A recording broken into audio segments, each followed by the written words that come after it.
hottest station is now live for your enjoyment with host iamBranded.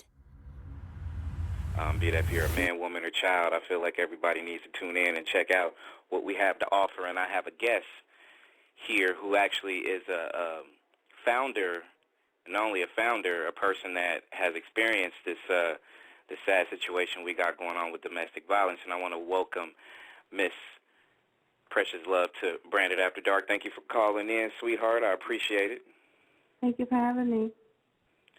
Well, first off, I gotta thank you, not just for you bringing the attention to me as far as not just your website, but also just revitalizing or refocusing the attention of domestic violence. And I first off got to commend you for the strength that you have, and also the fact that you are trying to be a teacher and a leader for this situation that we got, because it's just like I said just a second ago. It just seemed like it's been going on for generations and generations, and it doesn't matter how old you are or how young you are. This is just an ongoing problem. Yeah, it is. It truly is, and that goes for all ages. It's starting to get higher now amongst teenagers, which is pretty sad, but it's happening. So before I get into any questions, tell the listeners out there that's listening a little bit about yourself and what you're doing as far as your website and stuff like that too. Well, I am a single divorced mom of 5, and they range in the age of 23 to 7-year-old twins, and I have been a past victim of domestic abuse. I started. Several years ago, I started a 501c3 nonprofit organization called Precious Hearts Foundation, and it's to I basically just turn my negative situation into something positive, so I can be helpful to others who are in that situation, and that's pretty much what I'm doing right now.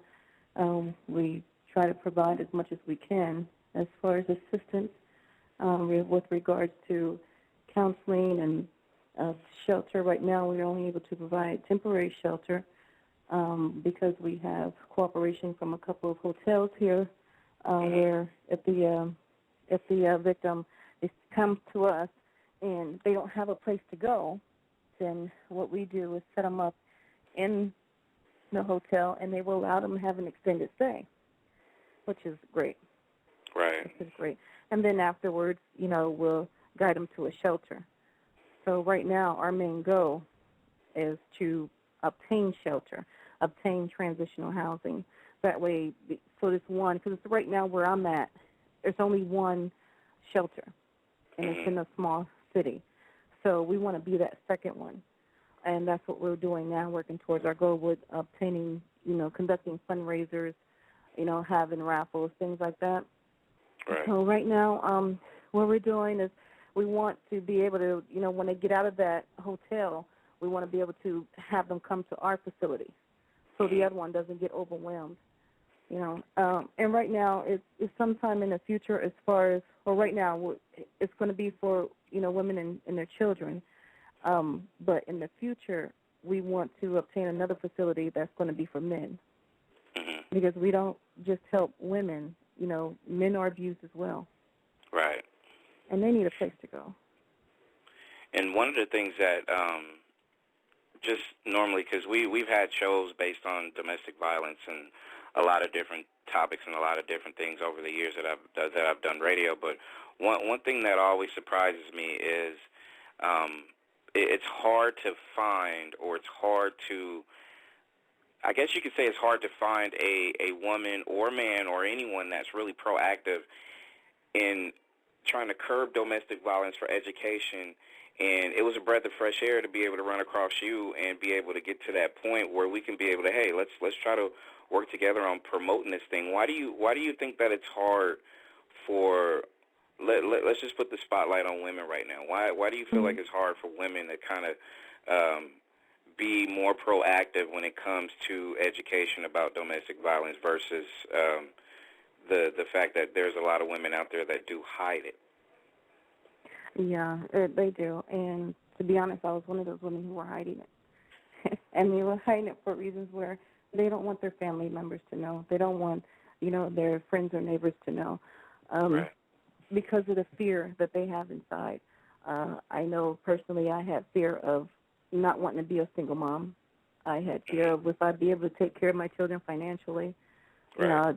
It felt like I was being thrown to the wolves. My back was up against the wall. So what could I do? I didn't tell anyone for the whole 15 years. I didn't speak about it to anyone until after he abandoned us. Then I had no choice. But in the meantime, while I was in it, I didn't want to speak about it because of the fear of he will come back and it's going to be a worse situation. Right. So, and I think that's pretty much why, because of, the fear of you're already living in an uncomfortable environment, and you're trying to make peace as much as you can. So you don't want to do anything that's going to trigger emotions. It's going to trigger anger. So you just try to be careful and make things just as easy as possible. So my way of doing that was being quiet. The only thing I do actually was write, and I stayed in prayer. That's all I could do. Right. I didn't know anything about a shelter. I didn't know anything about an 800 number. It was just of no knowledge to me whatsoever. And the fact that, I didn't think about going to family members, and I was actually isolated, removed from my state to another state that I never knew anything about this place. Mm-hmm. But, what do you do? For 15 years, you've actually had to go through a lot of emotional pain, a lot of physical pain, a lot of pain, period. And with that, and I'm listening to you talk, and I'm seeing all that you're doing, and people definitely need to go to www.preciousheartsfoundation.org and be able to get all the information about what Precious Love is doing for domestic violence. And you brought up something that a lot of people is actually going through right now.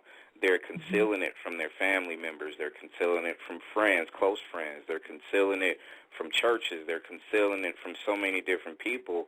And what you said was what I hear a lot of people that's going through it today is like, okay, I don't want to leave because I don't want to be a single mom, or financially it's really going to put a heavy burden on me and children. I've heard that a lot, and I've also heard that the fear, like you said, as far as I might lose my life here. Yeah.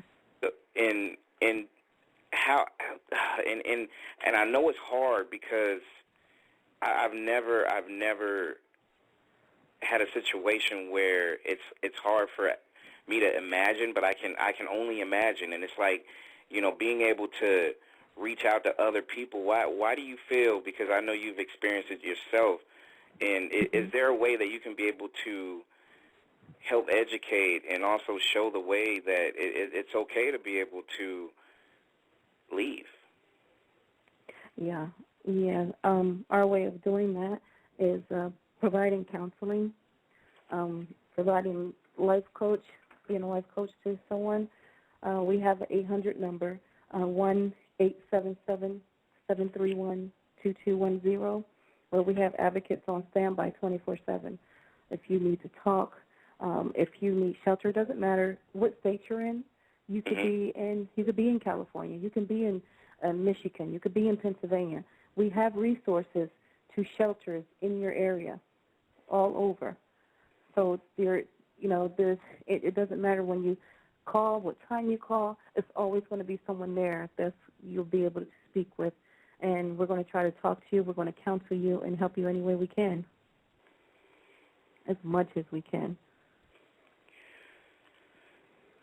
Now, I know a lot of us out there is trying to search for facts and information about domestic violence, and people out there across the globe definitely need to pay attention to a lot of facts about it. 85% of all domestic violence victims are female. There's a lot of males, and you mentioned that too. And there's a good percentage that the charges are dropped on a number of occasions because of the fact that a lot of men will tell women or women will tell men, I'll do better next time. Right. I'll be that guy that will change. I will change. I'm not going to talk to you the way that I've talked to you. I'm not going to hit you anymore. I'm going to change. What can you tell the women and men out there that do hear that after the first hit? Walk away. And I know it's hard because you look at all that you have invested, but walk away because it doesn't get better. It gets worse, especially if they're and it could be better for a couple of days, and then it's going to go right back to it, and then you're going to hear it over again and over again, and each time that situation is going to get worse. You're going to have a black eye to one day. A few days later, he's saying he's sorry, but a few days later, or she's saying she's sorry, and it could be a broken arm. It's going to escalate. It's going to escalate tremendously. You have to walk away. You can't look at the years that you have invested, the time that you have invested, the family that you have, especially if you have children. That is the most important time to walk away because you don't want them seeing that. You don't want them being witness to that and thinking that it's okay, growing up thinking it's okay, because that's where our teenagers are coming in at. They're seeing this in their homes, and then they're doing it to each other. And when they get older and getting into relationships, and that's why now we have teen domestic violence. And that's just something that really shouldn't be. And it's because it backtracks because at that time, mommy or daddy didn't walk away. And you have children and you're in a situation like that, by all means, don't think about it. You must go. You must go. Have a safety plan if you have to. We encourage that by all means. But you cannot stay in that situation. Those words are just words. He's already showed the kind of person they are. They can say it over and over again as many times, but until they seek counseling themselves, it's going to happen again. So, don't believe those words. I've kind of started the show with this, and I kind of said that it's gone from generation to generation, decades to decades. Mm-hmm. It's been kind of like the same deal, dealing with this same issue. And obviously it's not gotten better because you look at the facts, or if you look at the percentages, every 15 seconds mm-hmm. there is a domestic violence attack on somebody, be it if it's male, female, male, whatever the case may be. Mm-hmm. And it's gone from generations. And why do you feel? Because your experience, you've dealt with so much to be as strong as you are right now. Why do you feel like it's still there's a generational gap, and it continues to go on from generation to generation? Why do you feel like it's never gonna? It seems like it's a never-ending battle. Well, mainly too because the ones who are in the situation, a lot of times, most of the time, they don't talk about it, and it just continues to go on and on. You have to speak about it. You have to open your mouth. You have to tell someone. You have to take charge and take hold and take your life back. And that's the only way to stop it. But if you have that silence, you're not doing anything but make the situation worse. And that's why it continues to grow and grow. You can't just be silent thinking it's going to be okay. It's going to get better.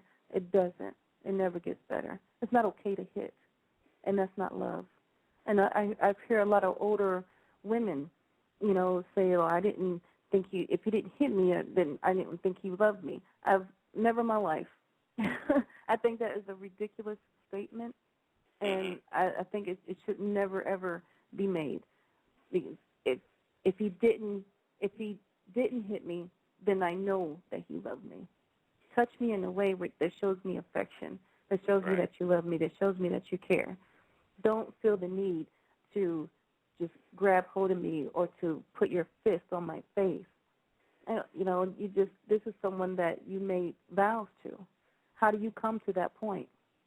At some point where it feel like the heat is on and things are starting to escalate, someone has to stop for a minute. Someone has to walk away. And counseling, it has to be done. And a lot of times, with our people, we don't like to do counseling. We think it's okay, or this is another racist, thing that that's their problem. That's something that they do. No, it's something that we all need to do. There's nothing wrong with that. When my children and I were in a situation back then, before we moved to another state, I made sure we all went to counseling because I didn't want us taking that baggage to another state. My thing was we were going to reinvent ourselves. We were going to start over where nobody knew us. No one knew our situation. So it was no way I was going to allow them to carry that on with them. And I wasn't going to carry it on with me because if I'm not okay, they're not okay. So that's something that's very important that needs to be done, counseling always. And I can't stress that enough. There's so many women out there that's lost their lives due to domestic violence, and there's so many males that's living in prison right now, full of regret or whatever the case may be. And a lot of the men that's in prison right now, not speaking for all of them in general, but a lot of them will say, I should have gotten some kind of help after the first hit. And again, I stress that people, women, men, need to go to www.preciousheartsfoundation.org to get all the information, and also call 1-877-731-2210. It's a hotline that people definitely need to check out. And if you are in a position where you do need help, that shove or that hit on the shoulder or that hit in the face that first time, for a woman and or men to even say, hey, you know what, I'm going to go ahead and hit back, or I'm going to go ahead and still stick around even after it's over, that's, I mean, you can agree, that's not love. Who does that? That's not love at all. And, when you were speaking about, the women who lost their lives and the men are in prison for it, there's also women who have lost their lives in there, and I say they lost their lives because they are in prison as well, and a lot of them get life terms because they wait. At the time that it's going on in their homes, they don't report it then. They wait, and it just builds up, and then they end up killing that husband or, that significant other.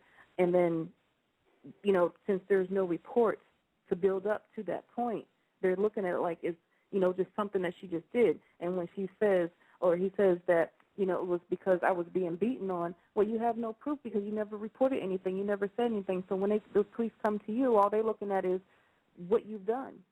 Right. And that's why I say they lost their lives in that such way as well, because now you're going to prison. You just threw your life away.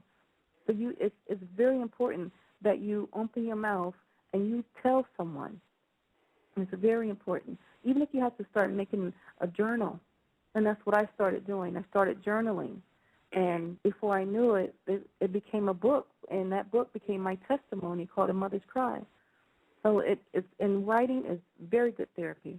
I tell my children that all the time. If you're upset, if you feel like you can't talk to me right now, then write it down, and then we're going to look at it, and we're going to discuss it, and we're going to talk about it. Do you feel that a lot of women out there, and again, we're going to spotlight the women, and we're going to also talk briefly about the men as well, but do you feel like a lot of women are suffering from massive self-esteem issues, which is the reason why they're staying in an abusive relationship? Oh, definitely. Their self-esteem is beaten down. Their spirit is broken. They're beaten down because while they're being beaten, that's breaking them right there. But they're also being verbally abused, and that verbal abuse that gets into your mental, and it ties up into your emotions. So there's definitely self-esteem issue is a major thing there. When you're being beaten, you're being down-talked. You're being told you're worthless or no one's going to want you. That's what I was told, that no one's going to want me because I had kids. But this certainly was not the case. But I believed it. My ex-husband has certainly he's beaten my spirit. He has broken me. He has broken my spirit. He caused me to have low self-esteem. That was then. But it's just it is a major thing. It does play a major role. And just to let people know out there, on average, more than 3 women are murdered by their husbands or boyfriends in this country every day.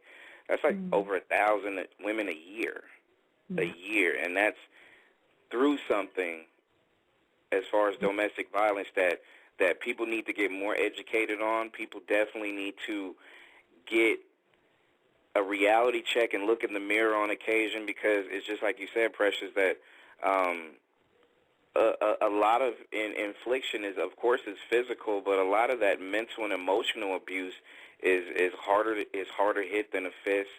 It's more damaging, and that mental psyche is definitely tampered with, and it's hard for women to be able to function when you're trapped in a maze like that and you can't get out mentally. Correct? Absolutely. You're very correct. Yeah, and I was one of them. I was. With the and women I out used there. To say, Go ahead. No, go ahead. Oh, I was saying I used to say all the time that I'd rather be hit than get that verbal abuse, because the bruises and the marks and things can always go away, or I could cover it up with makeup. But when you hear that verbal abuse, I mean, that really sticks in your spirit, and it really embeds, and that's something that is really hard to get away, to try to get rid of, and that's where the counseling comes in at. What I want to know is when it comes to it, because you've dealt with it for 15 years, and again, the strength that you displayed to get out and to be proactive, to be able to help others is inspiring. And again, my thing, I will always go back, and as a male, I love to see strong women, not just succeed in life, but also to have the mental strength that a lot of women do not possess in a lot of different occasions. They will either latch on to something because, be it if it's material or whatever the case may be. What can we do to be able to help our women? Is there more workshops that needs to be done or created or something? Yes, it definitely is, and we're working on that as well, especially when we start developing the transitional housing. Those are something that's going to be definitely implemented inside the transitional housing. We're going to have several workshops regarding that, and building self-esteem. A lot of women, they don't hold employment, as well. So we're going to touch bases on everything to rebuild them, rebuild them from the mental status. We're also you got to keep that spiritual in there as well. And that's something that I did, and that's what built me, is because I stayed in prayer. I didn't know anything else to do. I just stayed in prayer. And the reason why, because a lot of people are like, well, why did you stay 15 years? I stayed 15 years because at the beginning, I was only 15. My ex-husband's 5 years older than me. So he played the mind control, Wow. And then we moved to another state that, I've never been to before. And so, what could I do? But I always, I given my life to the Lord at the age of 17. So I always believed that the man is supposed to leave. If I was to leave the marriage, then God will punish me. That was what I felt. That's what I felt like. I'm not saying that's what it is, but that was what I was believing. And, I had no idea, and I didn't have anyone to tell me that it was wrong, because I didn't have anyone there. Like I said, I didn't know anything about shelters or 800 numbers, and I was isolated.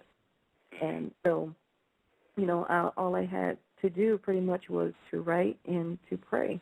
And that's what carried me over, and that's what gave me the strength that I have to this day. And I was just talking to someone earlier, and I said, you know what, I am, on the things that I went through, I am very grateful. I'm not bitter. I'm very grateful. I forgive him, and I'm grateful because it brought me to this point now where I am able to reach out and help others who are in that situation. Mm-hmm. And that there gives me satisfaction.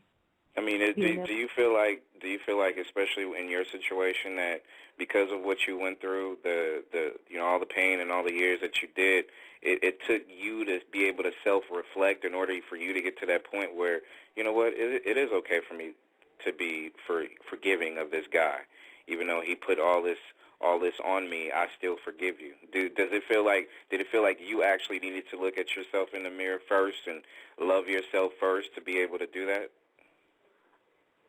Actually, I had to forgive him first, and then I had to take a step back and reevaluate me. Mm-hmm. I lost my identity. I lost myself in him and my children, everything. It just was no me, and I had to start over and get to know me again. I know that being the way that I am and spiritual as I am, I know that you cannot move forward if you don't forgive those that hurt you. And right. I know, and that's why I stayed in prayer and asking God to give me the strength that I need to forgive this man. And once that was done, then I was able to move forward. And then I looked in that mirror, and I reevaluated a whole lot. And I looked, and then I realized that I am beautiful. Someone is going to want me. I'm not this ugly person that he said I was. Mm-hmm. You know, the vulgar words, you know, the curse words, just the downgrade. Right. But you know, I had to let myself know that it was okay to express things. But you know, now I'm just very pleased. I'm blessed, I'm protected, and I'm favored. And now that you know that now to this day, he knows everything that's going on. He knows about the foundation. He knows about the book. He knows about the speaking, the things that I say, and he knows, the things I'm saying about him. And the one thing that I've always wanted to hear from him was, I'm sorry. And he said that. And he finally admitted that it was him. He had the low self-esteem, but he was inflicting those things on me and taking them out on me. And the one last thing he said I never thought would come out of his mouth was that he was proud of me. That was priceless. No doubt. I mean, even looking on the outside in, people that don't know you or know you now or know you because of the work that you do should definitely be proud of you. People need to go to preciousheartsfoundation.org for all the information, and also call 1-877-731-2210 if you are in any kind of domestic situation where you feel like you can't talk to your mom or your dad or your family members or friends, close friends. Call that number. It doesn't matter what state you're in, what city you're in. Definitely make sure you pick up that phone and talk to somebody for any kind of help. And hypothetically, if you're in a situation where, like kind of like you were, where you're the young lady getting involved in a situation, and you move out of state where you have, as a woman, you have no close family around you to go to or close friends because you're starting completely over in a new city and or state. Do you feel like, as far as advice you can be able to give to women, that is that a go route to do, or is it something that you need to, as a woman, need to figure out and kind of come with a happy medium? Because to me personally, before you answer that question, to me personally, it would be hard for me to leave just in case, because you might find a situation where I might need my family, and now I'm nowhere near where they are. Right. You're absolutely right. I've always been quiet. I've always been in a shell. So I guess that's what made it a little easier for, him to move me away. But this is what I say to women. If he was beating on you before you moved, it's going to definitely get worse after you move, because then he's taking you away from your loved ones, from your friends. And, you just have to look back. You got to sit back and you've got to take a step outside of you and analyze. If this is how it is now, imagine how it's going to be later when you're taken out of your environment. So by all means, do not make that move. Make sure, if you feel like, okay, things can get better, then maybe he needs to go to counseling. There's no maybe about it. He needs to go to counseling on one-on-one, and then you both go to counseling together. Got to get things resolved. If you feel like this is it. I don't want a divorce. This is who I want to be with. There's no turning back. Then get the help. Get that help, because it's there. It's everywhere. It's everywhere. Utilize it. Did your ex-husband ever get the help that he needed? Actually, no. No. And alcohol played a major role. And from what I know now, he's remarried, living in another state. And I've heard some things that it was going on in that marriage as well. Wow. Yeah. Wow. Yeah. Wow. This is Branded After Dark. I am Branded, and we are definitely talking about domestic violence and all the information that is needed to help educate men, women, children about this serious thing. And you brought up something before I get into men and domestic violence that is inflicted by the women. And before I actually was talking to you, I was talking to some people in high schools, and I was talking to kids and the kids with boyfriends. When I say kids, I'm talking about 16, 17 years old. And the fact that the kids that I'm hearing, a lot of the young women is, I got into a fist fight with my boyfriend, and we made up, and I hear that throughout so many schools, Precious. I hear it, and it's sad. It is so sad to be able to, like, and you said it, you were so on point when you said there's so many kids out here, so many teenagers going through this type of thing, and what can we do for them? How can we? And it's hard for us because you're dealing with defiant children, kids that feel like they know everything, and I know how. How can we deal with that? Yeah, that's the hard part, because they feel like they know everything, and they feel like they're doing these adult-grown things because they're having sex at an early age. And when they start really, smelling themselves, quote unquote, then it is hard to really try and get them to do the right thing as far as counseling is concerned, because that's pretty much what's needed. They need that counseling. They need that one-on-one. They need to know that they're beautiful, they're special, and that's for both, because you got the young ladies that's beating on these young boys too. Yep. So you got to let all, and boys are beautiful. I say all children are, but they have to know that they're beautiful, because at this moment, this is when their self-esteem is being broken, being torn down, and and that's what's going on in these relationships, and it could stem from when they could have been smaller, living in a household, such as domestic violence, being a major thing going on, and they grew up with it, and as you see, it's like a history. It repeats, but it's a horrible history that's repeating.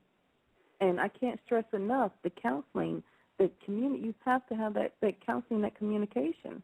That you have to have that help, because that perpetrator, they are suffering from a low self-esteem. They're suffering from something that could have happened in their childhood, where they saw the parents beating on each other. It just goes on and on and on, and it just repeats over and over and over, and no one's getting counseling. It's just I'll stop, and that's when everything, it just turns ugly. It turns ugly, and you have to. I can't stress enough counseling. I really can't. Counseling and prayer. Find a church. Get yourself into a church.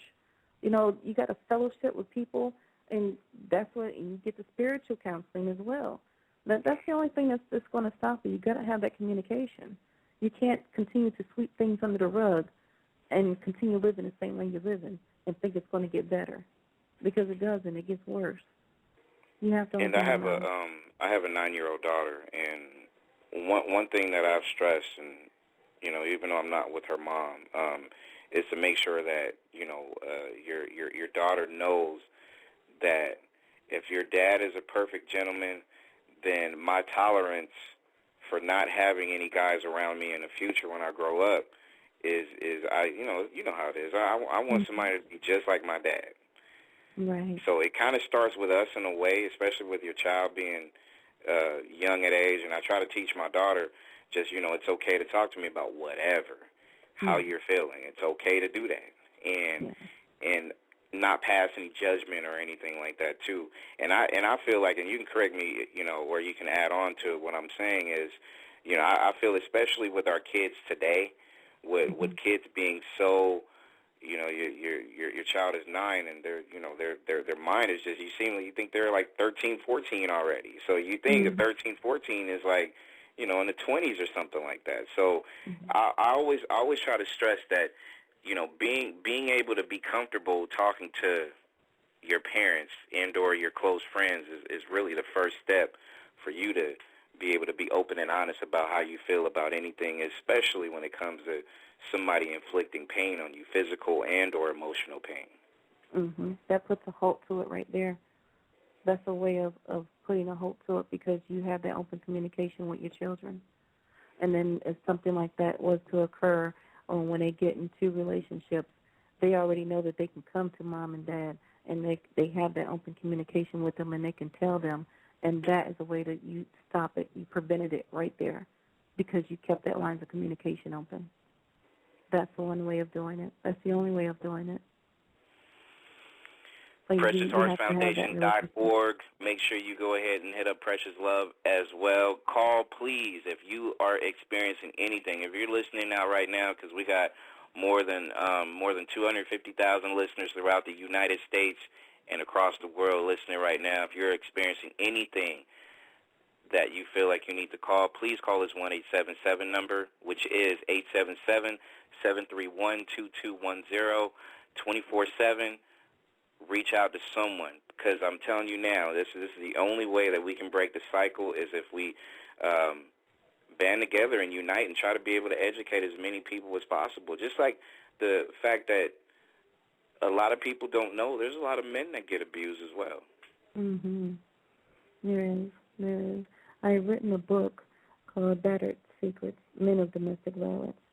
And how that book came about is I was just wondering, you always hear about the women being abused and the children being abused. I wonder if there are men who are abused, because you don't hear, you never heard about that.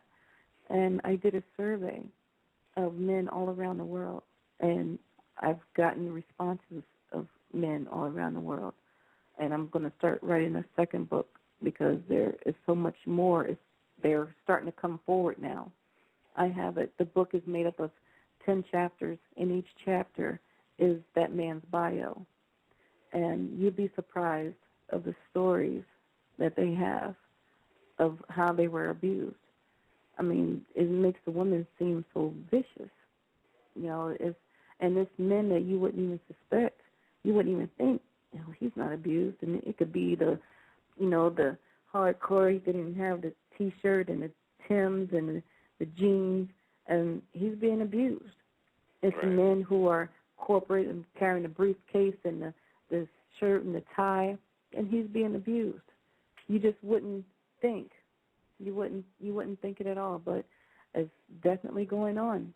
You got the jocks, being abused, and then you have the same sex abuse. You have like the lesbian gay relationships and abuse is going on there as well. We Absolutely. can't put that under a rug either. That's right. People are people. And abuse is wrong. Guys, the first thing that a guy will say, well, in a lot of different cases is, hey, I'm definitely not going to mention this to my homeboys because everybody's going to think that I'm some kind of square or whatever the case, that I'm weak or whatever they want to say as far as an excuse. That's going to be the first excuse that's going to happen or come out or whatever the case may be. But I'm telling you, the domestic violence that women inflict on men and vice versa as well, the only where it's going to lead is going to lead to death, period. It's going to lead to that. That's inevitable if you don't get out. And some people are lucky. Some people are lucky, like you're lucky. Mm-hmm. And at the end of it all, it's like, doesn't matter how long you're in your situation. If you're in your situation and you guys and girls fight constantly, physically, mentally, emotionally, spiritually, get out. Mm-hmm. Get out. It's going nowhere, especially if it's continuous. And even like you said earlier, the one hit, that's a prelude to many other hits that you shouldn't have to take. Yeah. Yeah. And I encourage people to do that. Just like I encourage people, is your book, if people go to preciousheartsfoundation.org, people are able to get the book? Yes, they are. Yes, they are. I also have it on the, I have a publishing company. On that site is www.esquirepublications.com, and they can get it there too. They can go to any major bookstore, anywhere, Books A Million, Barnes & Noble. You can get it online at Amazon.com. You know, it's everywhere. And if this station, because we will, and other stations and other people that want to contribute to your organization to help this foundation, where can they go again, and what can they do to financially contribute to it also?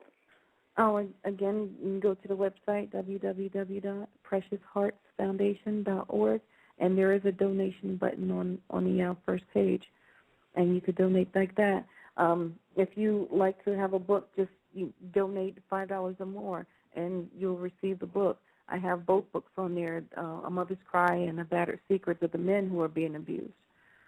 So by all means, if you give, please give, because that's going to go towards the transitional housing that we're trying to do right now. We also have an event coming up November 5th, and that's going to be our Domestic Violence Raising Awareness Gala. And we have a lot of, we have the Chief of Police who's going to come and speak. We have the State Attorney's Office who are coming to speak. You know, we want to, go straight to the head on this. We have the Executive Director of the shelter in that small city that I was telling you about. She's also going to come and speak. And I'm going to say a few words. But we're going to raise that awareness. We're going to get that transitional housing, and we're going to help these people that need the help. And we're going to reach out to them, and we're going to make it better. We are going to make it better together because we are going to unite, and it has to get better. It only gets better. Once if you give us a call and you go into a shelter, you gave a call, and the results are that you have left that environment, then that's when it starts to get better. But if you make a call and you're still in that situation and then you're calling again, you're killing yourself. You have to remove yourself from that situation. And I can't stress enough, if you have children, don't let it go to a second hit. Don't let it go to a third hit. Don't let it get past the first one. It's time to go. Because guess what? When they start beating on you, they're going to start on those children as well. Absolutely. And it could be a thing where you could be at work and, the child coming home from school, or if the child, is a preschooler, or doesn't go to school just yet, then it's a lot of child abuse there. And most of the time it's the men who are not even the fathers of these children. Yep. And you're going to feel so awful, and you're going to blame yourself if something happens to your child because you did not remove yourself from that situation when you knew that it was happening. And you have no one else to blame but yourself. So don't even get to that point. Don't get to that point. When you see it, when you sense it, and when it's there, because it's going to start with the verbal. It's time to go. Yeah. It's time. That's not what God put you here for. You're here. Everyone here has an assignment. And your assignment is not to be anyone's doormat. It's not to be anyone's punching bag. You have to know that. You have to know who you are. You have to know your worth. And if you're dealing with someone who doesn't know your worth, then they're not worthy of you. Exactly. So you have to keep your self-esteem built up. Get into a church. You got to keep God in you. You got to keep that spirit of God in you. Because you can't do anything without it. And you're going to always continue to be in that slump situation. Sorry, I get like that sometimes. No, amen. I definitely appreciate it. And as we get ready to wrap this up, I want to not just only, again, stress that people need to go to www.preciousheartsfoundation.org and get all the information, the books, donate to this organization. I want to thank you, Precious. I mean, again, that stress is the strength that you've gotten over the 15 years of hell that was inflicted on you, literally, for you to be strong, to be able to come on, not just on the air, but just continue your mission.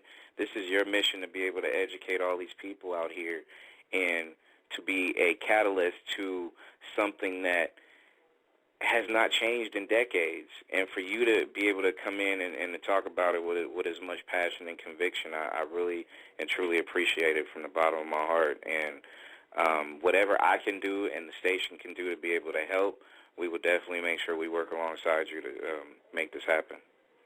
Beautiful. Thank you. Thank you so much. No problem. And don't be a stranger. Anytime you want to come on and promote your mission, it's actually not it's not your mission anymore. It's our mission. No, whatever we can do to promote our mission together, come on anytime. Your home is here too. Wonderful. Thank you so much. You are very welcome. I appreciate your help. This Precious Love. You can go to www.preciousheartsfoundation.org. You can also call 1-877-731-2210. Get all the information you can on domestic abuse, domestic violence. It's very crucial. Generations are suffering still, and I need everybody out there to pay attention to this issue that has not gone away. We're going to run a few tracks, and we'll come back. More music. Thank you for listening to the #1 radio station for the people.